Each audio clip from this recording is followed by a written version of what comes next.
Waliwo omukyalo omu amanyiddwa mu ggwanga ng'avunaanwa ku mpewo, ku misambwa n'emizimu awangaalira Bulenga, ayitibwa Mama Fiina. Omukyalo oyo yasimattuse,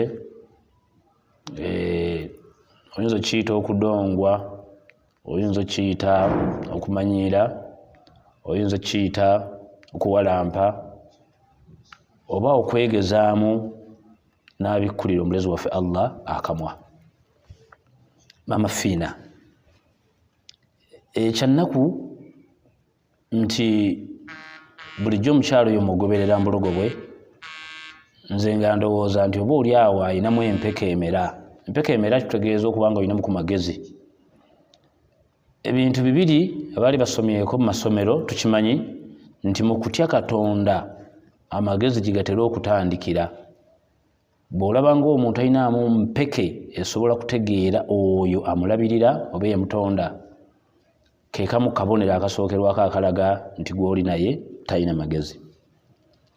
Bwe yabikudde akamwa n'agezaako okwogera ku Allah subhanahu wa ta'ala ng'alaga nti Katonda ayina w'akoma. Lwe nakakasizza nti bulijjo ekyo ekimpemempeme obwongo temuli. Mukkirize mumutuuseeko information eno, ngenda mulaga oba muwaayo ebintu 5 byatagenda kusanga ku mulezi waffe, byatajja kusanga ku kitonde, naye ng'ate Katonda oyo gw'ayagala okulaga levo ate yabiina. Mama Fiina kkiriza kale nkutereeze mu levo oba nkulage levo oteekwa okukoma. Allah subhanahu wa ta'ala yatugamba nti Allahu yatawaffa al-anfusa. Buli kitonde ekiri mu nsi mu mbeera gye kyerabamu nze mbatta. Mama Fiina olunaku lugenda kujja mu nnaku bagenda kukunaaza. Oyo gw'oyagala okulaga waakoma ogenda kumusisinkana. Abaakulembera okufa abalwa ku muleme gwa Isa kumuyita Jesus, Musa, Muhammad, Yusuf n'abalala olwalwo bawezezza emitwalo egigenda mu 7 nga bali mu ttaka awo, naye tebamanyi ddi lwe bagenda kusisinkana y'abatonda kwogeraganyaako nabo. Kati waliwo olunaku lujja mu nnaku bagenda kukunaaza, bagenda kukuzinga. Bayinza obutakunaaza n'ogenda mu ssanduuko oba mu mbugo z'abasabize, naye olunaku lunaayingira embugo lujja okumanya nti mu ttaka awo si waagwo. Kati atutta gw'obadde obuuza nti abeeko waakoma ajja kutta. Ekyo kimu yakiina yekka mu nsi. Ekyokubiri, la yudrikuhu al-absar, la tudrikuhu al-absar wa huwa yudrikuhu.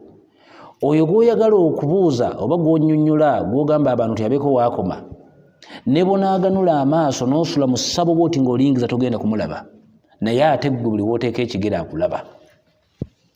Era olunaku lwe bunaakya nti akwagala ne bw'onaaba w'otudde oli mizimu agenda kukutwala. Toyinaayo kintu ky'okola kyonna nga takulaba. La tudrikuhu al-absar. Lumu yagamba nti ya'lamu kha'inata al-a'yuni, nze omulezi wammwe awaniridde eggulu nkutunuulira bwe nti ne mmanya eriiso ly'otunuuliza munne kumpanya. Wama tukhfi sudur, ne bye mulowooza bye mukweka okukola mbimanyi. Kati oyo alina obusobozi obwenkana bwe butyo, wapapye okumwogerako ekigambo ekyo oba tomanyi gw'obadde oyogerako. Bw'onaaleeta point gye wakoonyeeko ey'abawalimu oba abantu ababeera mu masinzizo basaba ebbanga lyonna tabawa nga banaku, kati gwe kennyini ayogera, gwe munafu wantegeera na ndowooza, olw'ensonga nti namaze okuwuliriza ebigambo bye bulungi ne mbiwa obudde, sipapira muntu, ne ndabira ddala nga ndi ku ndongo, omuwulenge, ekimpemempeme oba kasodde. Olw'ensonga yakino wammanga kiwulire.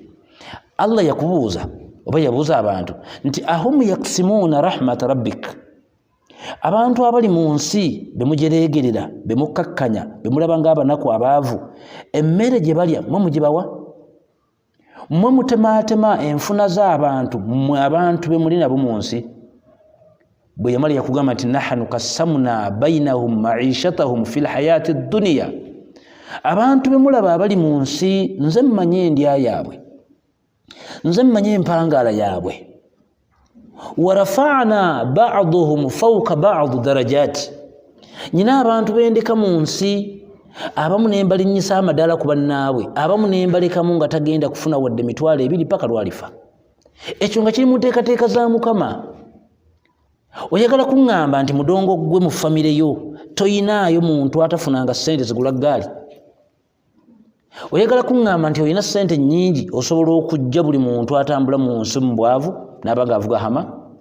Okwate omulezi waabwe ensobi nti abeeko waakoma anakuwaza nnyo abantu waliwo ab'enkyakya? Gwe tokimanyiiko era tokiwulirangako nti Isa alayhi salatu wassalaamu gwe bayita Jesus yalumbwako mukwano gwe ayitibwa Yahudhu al-Askaliyuta mwe gwe mwakazaako Yuda Omusikaliyoti n'amugamba nti abantu b'ekkaani baagala ekyokulya n'ekyokunywa. N'amugamba nti Allahu fi ssamaa'i huwa yarzuquhum, Katonda ali mu ggulu ngenda mumugamba jabbawa. Yagenda okusisinkana abanaku abo mu taarikhiya byafaayo nga biraga nti Allah ng'amaze okugabula abantu abo ebyokunywa n'ebyokulya yakwata bukwasi mugaati n'asaba Allah n'agubaraka migaati ngibeera mingi.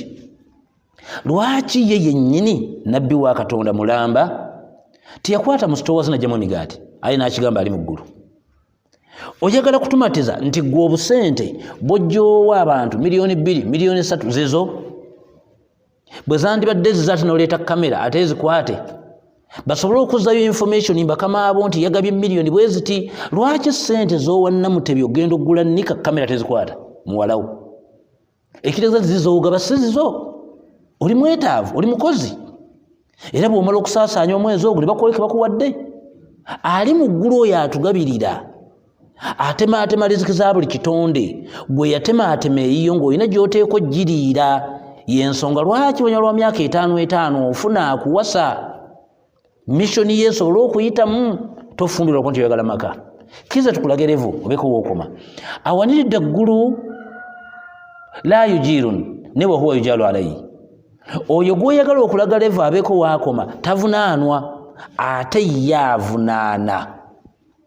Oyo ali mu ggulu tavunaanwa ate ye avunaana. Ayinza okutta nnyoko nga wakazimba ennyumba n'okaaba ezziga mu maziika nga weebuuza nti Mungu ki kyonkoze, tavunaanwa. Era tolina woogenda muweera bbaluwa ng'ogiwa emizimu gigitwale nti lwaki watta muganda wo. Omukulu yafa, omulenzi tumumanyi bulungi, n'enfa ye teyali nnungi, muganda wo bwali butemu. Kati mwali mukaaba mwawaawo Katonda ebbaluwa amuzzeewo, tavunaanwa ate yavunaana. Oyo gwe wabadde obuuza levo lumu yatunyweza n'agamba nti nze Allah wammwe ali mu ggulu seetonda ku kye mba nkoze ate mmwe mwetonda. Lumu yagamba nti la yusalu amma yafalu wahum yusalu, tebambuuza ku ekyo kye mba nkoze ate buli ali mu nsi tumubuuza. Ayinza okuleeta enkuba ne bajja ku mbaga oba natta omuntu abadde akuyamba ye tebamubuuza ate gwe buli akola mu nsi bamubuuza. Mbadde nkusaba mukazi wattu funa wooteeka okukoma.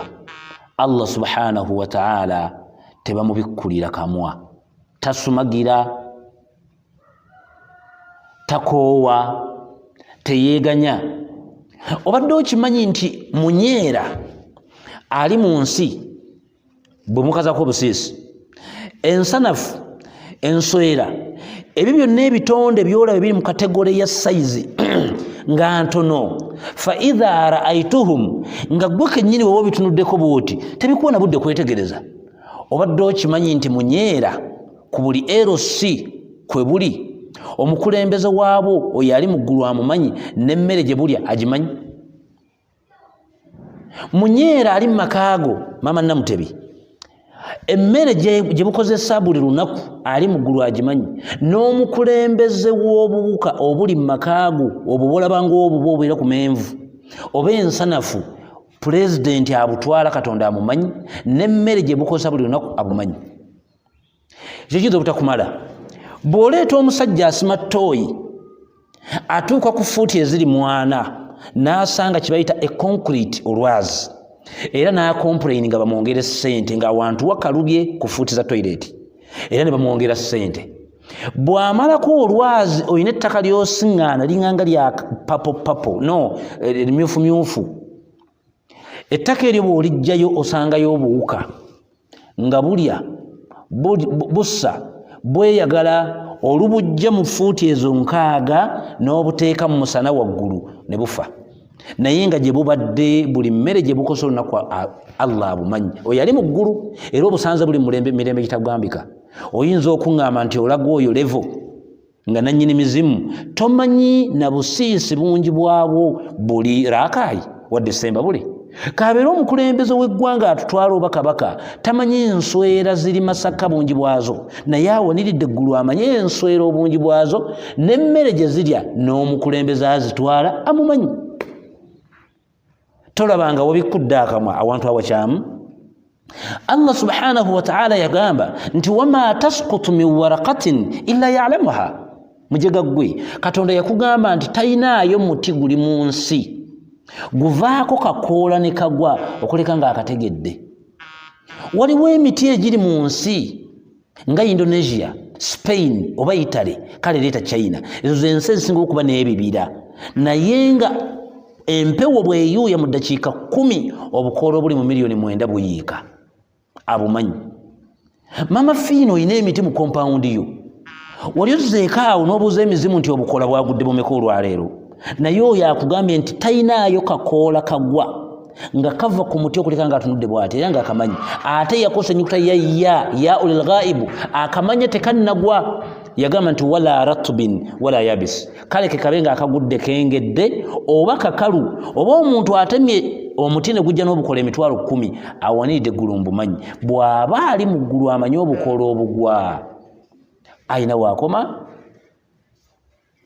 Allah subhanahu wa ta'ala yagamba ekigambo kizibu yagamba nti fa'alu lima yuridu nze abawaniridde ali mu ggulu ebitonde ebiri mu kye njagala kyembikola nkukakasa era nkubbirako olunaku lwe bulikyo olunaku mu nnaku n'akukwata bw'ati n'akuteeka mu ddwaliro oba n'akuteeka mu ntaana lujja okumanya nti bulijjo waliyo omulezi waffe gwe bayita Katonda omutonzi kituufu talina kyatasobola gw'obadde onnyonnyola ensi mbu ayina waakoma bw'aba ayina waakoma ani atandikira awo bw'oba wakyogedde nga tomanyi kale yiga bw'oba obadde okimanyi nga kamanyiiro bw'oteetonda n'amala akukwata bw'ati olinyumiza omwana wo nga bakuziika oba ng'ogenda kufa nti namutebi temumanyiranga Allah kati erinnya baakuwa bbi bamaseeka abaaliwo ng'obalimbye nti osiramuse mu masabogo baali balina okulonda mu mannya amalala naye baakuwa erinnya lya Safiya erinnya ery'ekitiibwa yali mukyala wa mbaka yali mukyala mutya Allah yali mukyala mulungi yali mukyala wansa bandibadde banoonyaayo ku mannya agatandika ne sha nga Shawuka Shabiira Shadiya oba Shaitwana n'otwala kwago naye erinnya lye baakuwa linnya bbi terikusaana kubanga ate oli mu masabu ate n'obanga olina erinnya ly'ekitiibwa bwe lityo mama fiina funa levu va ku Allah subhanahu wa ta'ala